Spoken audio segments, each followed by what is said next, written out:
Hmm. Good afternoon to everyone. So human may dito, human ko nakaadto sa GBO Training GBO Dynamic Training Center. Di may hapit mi diri padung na uli, pero may hapit mi diri sa MacArthur Park. So muna siya, oh. Kita kayo ang mga soldiers, mga estatwa sa American soldiers nga nasa taliwas tubig sa mga pool.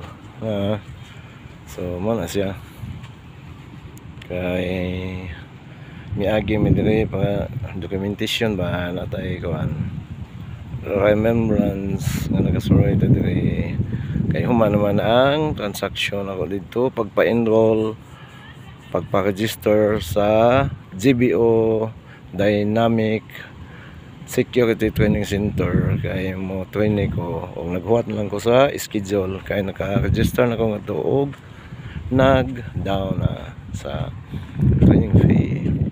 So mo ni karon dia lingkod-lingkod kadali dire. Pahuway kadali kay sakit sa kuan. Lumingkod sa motor, biyahis motor.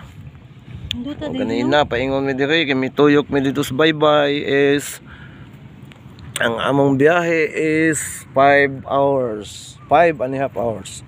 Gikan mis balay 6:30 ay 6:20. Niabot mi mga 11:55 mi niabot mismo dito sa diretso pa mi kuan Abukay Terminal kay naniog to daan kay 11 naman lagi hapit mag 12. So 11:55 mag 12 niabot mi ito. So mao na sa pagkakaroon kay wa na may battery. Until next video, thank you very much and good afternoon to everyone.